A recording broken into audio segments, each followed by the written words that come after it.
an American pharmaceutical company as a microbiologist. Did that for a couple of years, decided the lab wasn't really for me, and moved off into industrial engineering. And there I went to work for a photographic film, and they converted me into an operations research person. And there I went to Unilever, to a feed company, and that's when I first got interested in distribution and working with lorries and warehouses and so forth. And in 1982, I got my dream job. I came to work in Yorkshire for a brewery. I had 8 years there, and I changed over from industrial engineering into logistics, and ran the warehouses for the group, and then into project management for a while.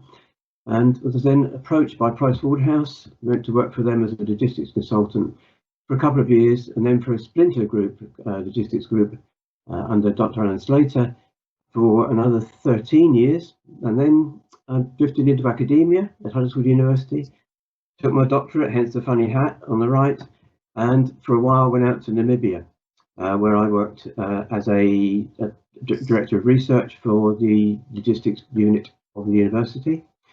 Like Richard, I've worked all over the world in lots of sectors, which of course doesn't mean to say I'm necessarily very wise. So, why should we be talking about logistics? Well, logistics has flexed and delivered the promise all the way through the COVID for the last 2 years. People thought we couldn't do it, but we did.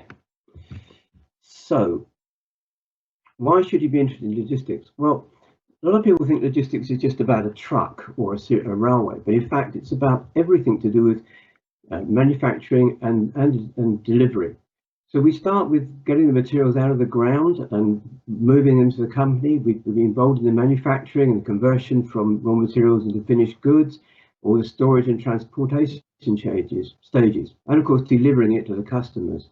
But it doesn't even end there. We're involved in returning assets like pallets and containers. We're involved in returning unwanted goods and eventually into disposal of the goods. So everything sort of starts in the ground in some way, whether it's grown or dug up, and is eventually returned to it. And we're involved all the way along, both in physically doing it and in managing it. So in 1956, a man called Paul Converse, funnily enough, addressing a sales conference, which I believe was in Ohio, came up with the term logistics, the other side of marketing, or the other half of marketing. And his argument was that you can't really imagine any kind of supply chain without logistics being involved. All right, these days, perhaps you could argue that you can have a virtual supply chain for things like music and possibly some literature using Kindles, for example. But anything that you eat or wear or want to use has to be moved. It has to be delivered. It has to be manufactured. So if you look at this little diagram here, this is a view of marketing. On the left-hand side, it's all the things that you perhaps do to stimulate demand. So selling, advertising, promoting, all those kind of good things. And they are very, very valid. But unless you have a distribution arm to deliver them, it's not going to do a lot of good. Conversely, on the right-hand side, you'll see all the things we do to help satisfy that demand. So transportation, warehousing, inventory, all those good things. So basically, without you, there would be no demand, perhaps, and so we wouldn't need to exist. But without us, that demand could not be satisfied. So marketing and logistics and sales are inextricably linked in order to provide customer service. So if you're going to provide a logistics service, you need a strategy. And there are lots of ways, means of thinking of strategies. But one of the most common ones is to think about robustness or resilience. Now, for me, robustness is very much like an oak tree in nature. It's something that stands strong and firm. It's battered by the wind and the rain and all those things of storms and that happen in a crisis, but it stands there. It doesn't bend. It just stands there and is immovable. Conversely, when I think about resilience, I like to think of a willow tree, because a willow tree can bend during a crisis. It doesn't, some people think willows are quite weak and flimsy, but what they do is bend and not become damaged. So what happens when a crisis is prolonged, as the COVID crisis has been? If your supply chain's like an oak, it might snap. It might even be uprooted. Then you have no goods getting to your customers, no goods getting to your factories, no raw materials. We have a bit of a disaster on our hands. Whereas the the willow tree will bend, it will flex, and hopefully it will recover very quickly, so you can deliver your goods again and keep your customers satisfied.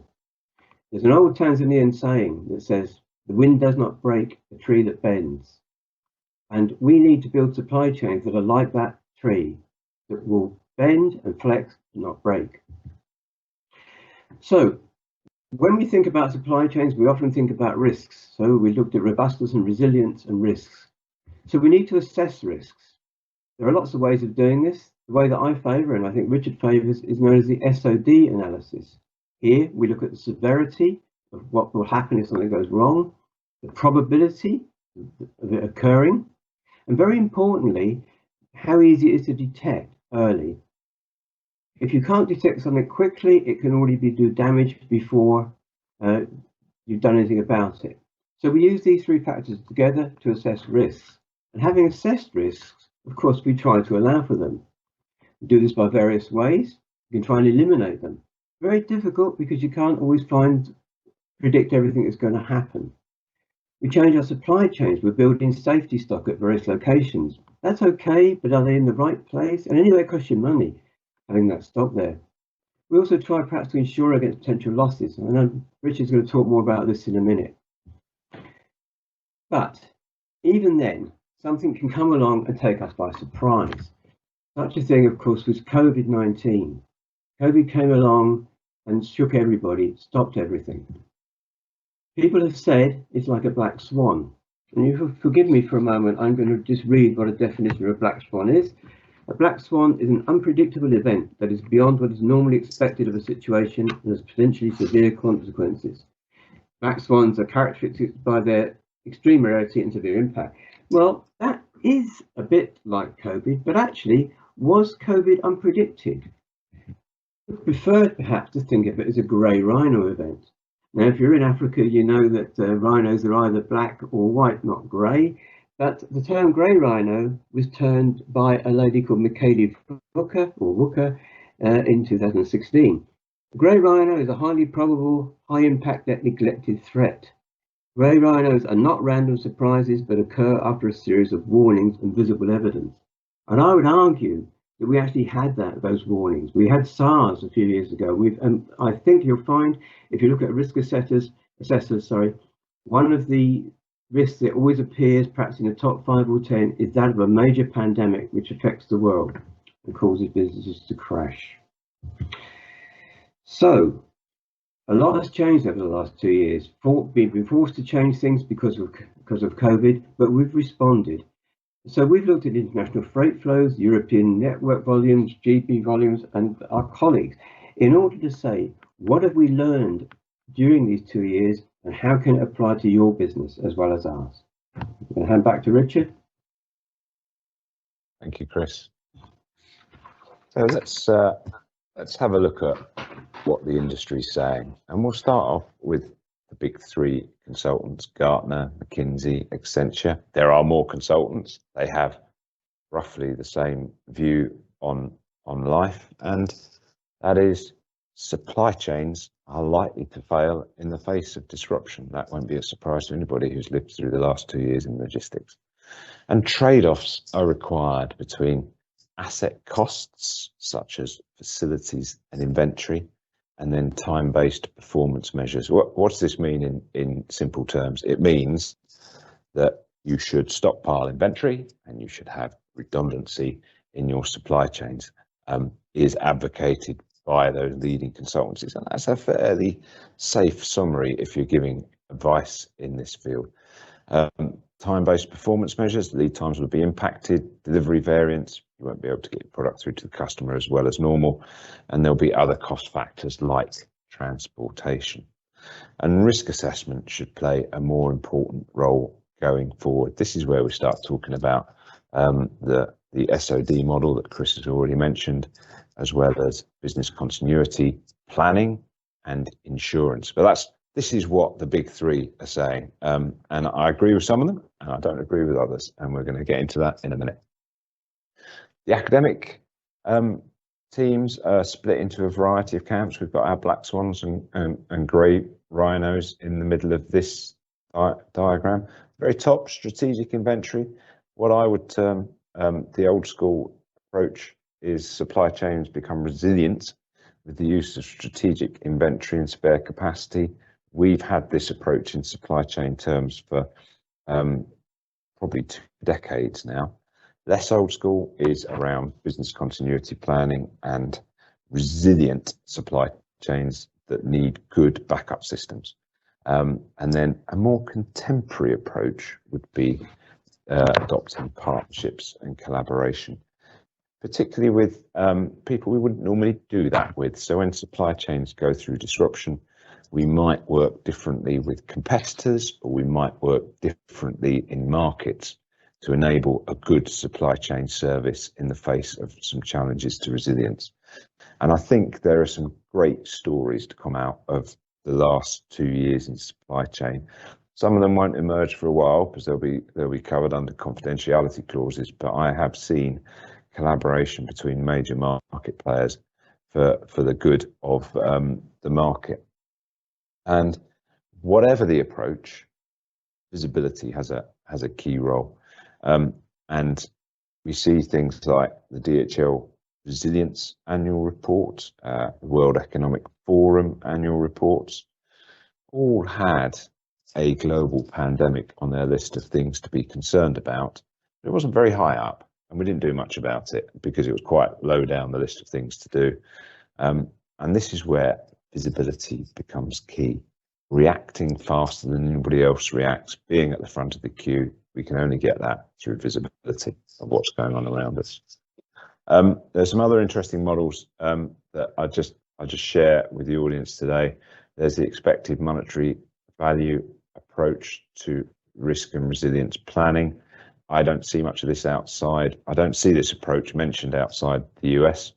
That is where very simply, if the probability of something happening is say 5%, and the impact is say $1 million, then we would use 5% of $1 million as the value of our response. So we would invest that 5% to respond to that risk, or invest in spare capacity or strategic stocking.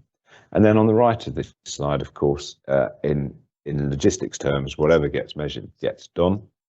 And we actually have a suite of KPIs to help measuring the resilience of our supply chain as it goes through change.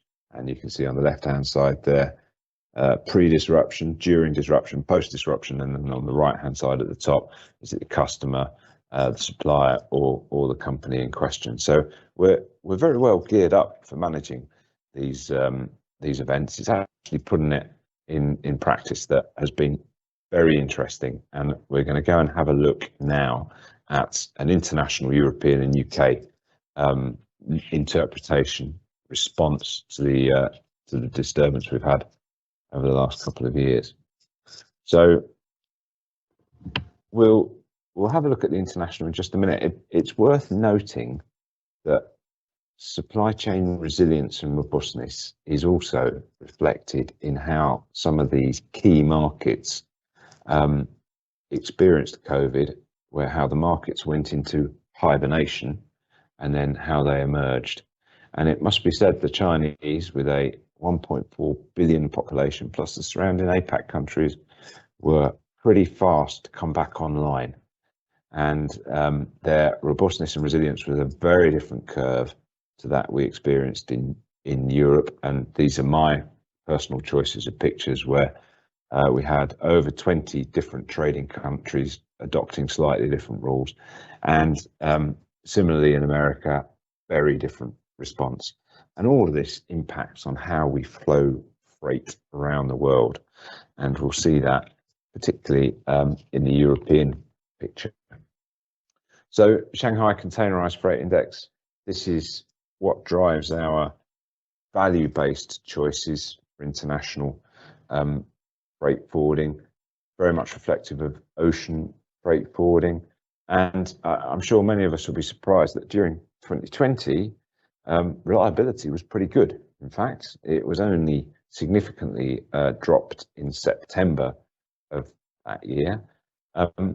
And the shippers have optimized their resources to maximize load rates, which is code for saying there's been a lot of blank sailings where lanes have been taken out to make sure other ships are full.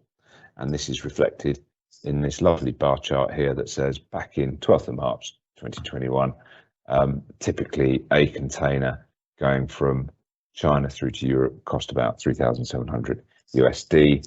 And by May 2021, it had got up to 5,500 USD. Wind that forward to a couple more months towards Christmas of this year, and that number just carries on going up. The alternatives have come to the fore in this era, where we're now seeing greater use of intercontinental train services, China, Europe, Europe, China. We're seeing alternatives appear on road, long road legs throughout the world now, particularly where we can't access some closed airports in China. We're now doing lengthy road legs to get around those. Likewise, Europe to China, and we're seeing lengthy road legs to get around the congestion in America, where we're going coast to coast to get freight into a container and onto a ship. And as we look into 2022, we kind of hang our hat on the fact that air freight is going to come back in. We're going to get capacities and prices are going to go down. The latest IATA air freight report suggests for every dollar you invest in a plane, you're going to lose 10 cents, which will impact the amount of growth we have coming into the fleets. And if we wind back 2 years, think we got, the 747s disappeared from the skies. Wide body 747 jets, absolutely key for moving freight around. So there's got to be quite a bit of investment and quite a few planes coming in before we're going to get back to the original capacity we had back then. That's the international picture. What the international picture says is prices have gone up, things are still moving. If we look at European network volumes, and I'm looking here, let me just explain this chart a little bit. We've got the example of a healthcare network that trades throughout mainland Europe. 50,000 deliveries in 2019, 50,000 deliveries in 2020. You can see April and May on this table represent a dip in volumes, and the percentiles just comparing how many deliveries went through in 2020 compared to 2019, highly anonymized for all the right reasons. And what this table says is April and May, COVID hit, and we had a dip in volumes. The rest of the greens show how the markets recovered the similar volumes during the rest of the year. And the network delivery times year on year for these 50,000 deliveries in both years, roughly the same, 2 to 3 days to get everywhere. And this really does illustrate the flexibility of logistics solutions, which we'll see a little bit more on the next slide. And it calls into question the standard approach to managing supply chain issues of resilience and robustness is about investing in additional supply chain capacity and in additional stocks. If I can demonstrate that for a similar delivery profile, the impact of COVID, other than the market hibernation period, was okay for the customers because the freight networks responded well, then I think that is a great totem for changing our approach to the way we manage supply chain risk and resilience. Let me go on to the next slide, and that's just a little bit more information about how those two principal markets pulled the volumes through. Basically, they managed the same volume around a period of hibernation when their competitors were hibernating as well.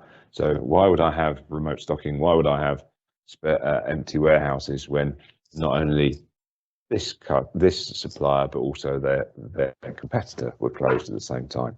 So I call this market hibernation, where literally competition stops overnight and everybody's in the same boat. Let's have a look at GB or UK, depending on which side you are on the Brexit debate. And here we're looking at a great example of how customers migrated their volumes into new networks to get to the cost. Suppliers migrated their volumes into new networks to get to their customers. So when COVID hit, the traditional retail model came under even greater pressure, and customers and consumers went to online and quickly swamped existing van services that were themselves challenged with problems with getting the right number of staff in, many of whom were isolating for all the right reasons. And we've got a great example in the UK here, where a lot of that volume migrated from parcel van deliveries straight into pallet networks. And literally overnight, we saw a period of negative growth, which had been going on for about 7 months, transformed into some significant growth figures. Some pallet networks were handling over 19,000 pallets a night, and they responded really well, and they responded really quickly. And in 2021 and 2020, this industry has just been full of superlatives. APN is the Associated Pallet Network. It's the pallet industry body in the UK, and they've had a positive volume experience through COVID. And what supported that was great IT interconnectivity between supply chains, and that allowed the freight to flow across alternative modes and find the customer through a slightly different delivery process. It really is quite strange when you get your parcel delivered on the back of a lorry, but it works, and it worked for me many times over the last 2 years. This is also teaching us, as supply chain experts, complacency. You have to avoid it. Keep pushing. There will be a way of getting your product through to the customer. It might be a bit unorthodox, but there's a way of getting it through, and that's very much the message that we have. That's very much the approach we have enjoyed through this period of disruption. I'm going to hand across to Chris now, who's going to share the results of a survey of logistics professionals, so we can get a bit more breadth to this whole issue. Over to you, Chris. This says we carried out a survey. In fact, we carried out several surveys between 2020 and 2021 across Europe, Middle East and Africa, one in the UK, one in Namibia, and one more generally. What we were trying to find out, basically, is how did the pandemic affect people and affect their companies? What did they do about it? And what are they going to do? How are they going to change going forward? And the first thing, of course, was almost everybody said there was an immediate reduction in activity. In some cases, things just stopped. The government here said shops had to close, so high street retail effectively shut overnight. More people had to work from home. There's less business travel. Now, that's probably, I'm not sure it's a good thing for the domestic life of people in their marriages, but it obviously had an impact. And I think Richard's going to talk a bit more about the people in a minute. Certainly there was far less business travel and far less travelling around. Of course, it does mean that people have perhaps saved some money over the last couple of years, and when things open up again, will be splurging. However, there has already been a major move from the high street to online shopping. This was happening before the pandemic, but it's been accelerated, and it is now really quite dramatic. Many high streets look completely different to what they did 2 or 3 years ago. Major chain stores closing, major department stores closing. Everybody now is shopping online, almost everybody. People that would never have dreamt of shopping online are now doing so. And that means we have to match that as logistics people, both in taking their orders, fulfilling their orders and delivering them. As Richard said, it's not unusual now for a lorry to pull up in a domestic street and a parcel to be delivered by what would previously have been done on a small van. The next reaction, of course, from everybody is we have to protect our organisation. We don't want to go bankrupt, we don't want to stop trading, so we have to find ways of doing that. And we found new ways of moving freight. As Richard said, there was a major move into pallet networks. and a lot of last mile delivery to home. So we went from business to business to business to customer. Major change, which has been accelerated dramatically in the last couple of years. People change their markets because the demand changed. So if you can't satisfy the demand that you previously had, you look for new demand. And you had to be agile and respond to that. Of course, we also had to get new supplies in. Many suppliers could no longer work. As Richard said, China reacted very quickly and got back online, but a lot of suppliers didn't. A lot of suppliers went under and are no longer able to provide the goods or the materials we need. So we've had to change. We've had to be agile. We've had to stop doing what we've been doing for years and years and years and be agile and be flexible and responsive. And of course, to help do that, the management approaches have had to change and change fairly dramatically. Again, Richard has already alluded to the fact that we changed the way we've done business. Of course, there's been a side effect of this, that reduced travel and noise has benefited the environment, albeit perhaps only temporarily, because things seem to be getting pretty hot again now. So, what do we think is going to happen in the future? Or rather, what did our respondents think is going to happen in the future? Well, the demand will continue to go from high street to online. I think that's inevitable, and I think we all understand that now. We may not like it, but we understand it. People like Amazon have been very quick to latch onto that and benefit from it. I think very much to the detriment of the environment, because things like Amazon Prime encourage people to order things very quickly and unnecessarily. And because it's delivered quickly, it often leads to inefficient packaging, loading, routing, scheduling, and all those things that are very bad for the environment. Nevertheless, what the customer wants, the customer must have. So we as logisticians have to be agile and responsive. We suspect there will be fewer logistics and transport companies. Certainly quite a few have already failed. People like coach companies have really struggled because of there's been no tourism, and they have not had sufficient cash flow to keep going. This does mean perhaps that under Darwinian principles, the fittest and most agile will survive, and perhaps those that were a bit stuck in the mud and maybe reluctant to change have perished or will perish. Hospitality and leisure will be different. People have not been able to travel. They are now wanting to travel again, but the options are fewer. There are fewer airlines. Some, particularly the low-cost ones, may not recover.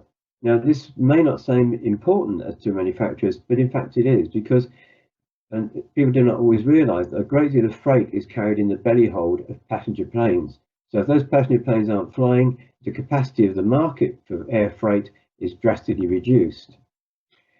We have to learn to support online trading and the last mile being the delivery to the customer. This means a whole different way of looking at things. It means also that we have to look at our systems, as Richard has already implied. We have to have transparency, visibility, and indeed cooperation up and down the supply chain, not just with our friends, if you like, and our suppliers, but often with competitors and even with people that you would not normally want to do business with. To enable that, we have to look at improving visibility, which means enhancing digitization, getting more and more digitization into our supply chains. And above all, we probably need to adopt a new leadership approach. I'm going to pass this back to Richard to talk about that. Thank you, Chris. And we're just going to spend the next few slides talking about our people. We've covered a lot of ground on supply chain and supply chain tactics over the last couple of years. And people are at the heart of everything we do. And I had this great quote on a business card from a representative of Procter & Gamble, sat next to them in a different country at a different event, many thousands of kilometers away from here. And I really like this quote. I've never worked for P&G, so I don't know if it's true or not. But I really like the last section of this. Rather, it is the quality of our people and the way we work together. And the last 2 years have really shaken the way we work together in any industry or any organisation. So we're just going to spend a couple of minutes having a look at how our people react and what support we need to give them to get used to this new way of working. But we're going to start with HR 101, the old Maslow pyramid. Just have a look at the left-hand side of this first of all, and I am not an HR professional, so forgive the way I explain this, but on the left-hand side, on a physiological basis, we need food, water, sleep, and warmth, and then ideally we'd want security, stability, freedom from threat and comfort, and then to be really comfortable in society, we want a bit of affection and love, which is fair enough. And if we've done really well, we would expect to have some self-respect, prestige, and status. And after we've done all of that, we're going to get some growth, advancement, and creativity across our families, across our lives, in our communities, in our cities. And I think Maslow, it's a fascinating pyramid that Maslow puts forward here. Absolutely, I identify with everything on the left-hand side. Somewhere on the right-hand side is a work version of this. So on a physiological basis, when we go to work, we want to be paid. Well, that's all part of the reason why we go to work. We want some benefits, and it'd be great to have a cafeteria as well. Working up the pyramid, we want some safe working conditions, we want benefits, we want some job security, that's reasonable. And then you just carry on. Work relations, professional associations. Yeah, just 2 years ago, we used to have face-to-face logistics network meetings in our industry. We don't have that anymore. We might have them soon, but they haven't been around for a while. Then we've got job title, prestige, and status. That's all about, absolutely, very interesting areas. Prestige is, what's your company car? What sort of car have you got? How many houses have you got? And status, have you got the corner office with the right windows? And then self-actualization is all about how you work your way through the career. So established models, great model, put COVID in, and all of a sudden you've got a bunch of question marks as you're probably working from somewhere else other than the office. All of a sudden, if you are at risk of furlough, which many countries adopted as a mitigation strategy, pay and benefits aren't quite so clear. You're working in your own environment. Well, that's not what you bought into. Professional associations are distant. Job title, prestige, and status doesn't mean much. I can have a really nice black BMW on my front drive, but it means less to me there than it does in the work car park for many people. And it carries on. And in the US, we're seeing the great resignation migration phenomenon, where people have been working from home under COVID restrictions or working differently under COVID restrictions. And we're seeing mainly mid-career workers moving up to 12% more migration in mid-career workers than normal, and mainly from healthcare and high-tech industries. And they're calling it the Great Resignation Migration. And I'm seeing that in Europe now as well. It kicked off in the States during the summer, and it's spreading its way across to Europe. And I attribute that to the water cooler conversation, where you would typically moan about the boss and then congratulate each other for various successes, is a great social environment in the office. That's gone. Unfortunately, we're working from home now. This isn't my desk, but I'm fairly sure I know somebody whose desk looks like that. And that's the harsh reality. It's that 10-foot commute from bedroom to office. Or if you're working in a shop floor environment, it's not being able to get close to your colleagues and have that interpersonal communication, because you are distanced and you're having to eat in the cafeteria, which is taped off on the floor, so you maintain 2 meter distance, etc. Tough environment, and all of a sudden, your wonderful employer doesn't seem so wonderful now, and other employers seem much more attractive, and that will be contributing to the resignation migration. I can sympathise with all of these views. I look after teams all around the world, and I see this. Our people living and working in a a time of ambiguity is tough, and they want calm in the storm. They want to know that we care. They want an honest connection. So we want to see leaders as real people too. Who would have guessed there are so many pets out there? How many Zoom calls have been interrupted with somebody's cat walking across the desk, or frequently for me, because I have an Australian team, when children wander in wanting their bedtime stories. Very different approach to work now. Our people often feel disconnected because they're working at a distance, and they need to understand the meaning of what we're doing in this crisis. How can their contribution support us digging our way out of this this crisis? And of course, I work in healthcare, and it translates really easily. Some other industries, that would be a struggle. So what worked well for us? Go back to basics, and these are almost 101 basics. Just be really clear on the priorities. Centralized objective setting in international businesses where one continent is going through COVID, another continent has emerged. Centralized objective setting is unlikely to be successful. So decentralize it and leave the various business units to get on with it at a country level, achieving the wider objective. Pursue a non-binary approach. It's not as simple as we'll close that location. There are different ways of avoiding these challenges when markets hibernate, and it's working around the problem. Be honest, empathetic, clear and simple. It doesn't matter so much that you communicated something, it matters more that the audience understand it. So classic town hall, we'll whack up loads of stats.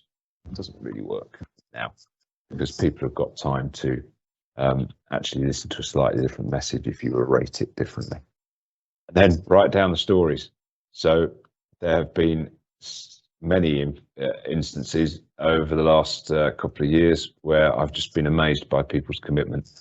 And I always think about Peter, who leads the IT team, 6:30 Saturday morning. He's helping us when we failed with our bin migration as part of a new warehouse management system deployment. If you don't understand that, at least understand 6:30 IT Saturday, most unusual, but they were there, and that's gone down in our history now. So that's what worked well for our people. I'm not an HR expert. There's no perfect way of doing this, but that's just sharing my insight. We summarize, because we've covered quite a bit of content in this presentation. So firstly, we'll just think of our people. It's common to have a very different way of working. At its worst, meetings feel like this picture. Now, I love this picture. This, I am not kidding when I've had people's kids wander in for a bedtime story. It just reinforces that the people who are in our team have more important things to be doing than talking to me at 7 or 8 o'clock in the evening. Pets, childcare commitments, all of a sudden our colleagues' lives are very much, personal lives are very much front and centre in their business lives, and there is nothing wrong with that. At its best, we can behave with a greater inclusivity and harness even more from our people, which is great. And back to some of the supply chain basics, because we looked at international, European, UK, and feedback from the survey. What we learned about our customers was very much these price, time, agility, and survival criteria. So freight will always find a way through different modes. Don't be squeamish about paying more. You have to be on the front foot, and you have to be at the front of the queue, and freight will find its way through. There's no doubt about it. Timing, supply chain reconfiguring takes a little time. You might not get the delivery performance you get today, but you will get a delivery performance that matches what modes you're using, and customers will be responsive to that. Change the product offering in line with availability. This typically relates to inbound raw materials and being fast in production to adopt a different way of working or a different product that reflects what you can get your raw materials for, and that's the next point on there in terms of switching suppliers. Agility. If we use the time-honoured method of spare capacity and spare resource to approach the disruption events we've had recently, we would inevitably end up with stockpiles in the wrong place. What we are seeing is the globalization of supply chains over the last several decades is now being reversed. We have to start bringing production closer to the domestic markets to minimize the impact of these disturbance events. And to survive, we accept the new lead times, don't balk against it, just got to take it and then adopt the new rates. And this is my phrase, just get to the front of the queue and you will secure freight capacity, and don't be frightened to change. Just remember, the wind will not break a tree that bends, so approach it in that manner. What did we learn about service providers? Just like customers, service providers have to flex as well. Those who have survived have embraced the new normal. Think about the pallet networks in the UK. They've done well, those guys, over the last 15 years, I think it is on the graph. They slowly worked their business up to the level it was. They have new entrants, people like Amazon and some of the other integrated online retailers developing their own ways of getting to customers. And then they'd had a period of negative growth, and then all of a sudden the pandemic hit. They reinvented themselves and they started setting records for volume throughput, and they carry on going today. They've done a great job. And that's reflected in number 2, change the service as fast as possible. And that's where we've seen general contract haulage move to pallet networks, because that's where the demand is. And also flex inbound and outbound routings. The old way of working where I could buy air freight to a specific terminal in China and not give it a second thought has gone. You have to be responsive to it on a daily and weekly basis, as some airports come on stream, some airports go back onto standby, and we see that all the way around. The other example would be East and West Coast USA. Just have to work through it and find a different approach, of which they are available. So just to recap, when we go through disruption events, there is no doubt cost will be impacted from a service provider, from a logistics perspective. Supply chain reconfiguration takes time, so we need to be conscious of that and be honest and open with our customers. The market offering will have to flex, and that impacts everybody in the market, the service providers, raw material guys, and the customers.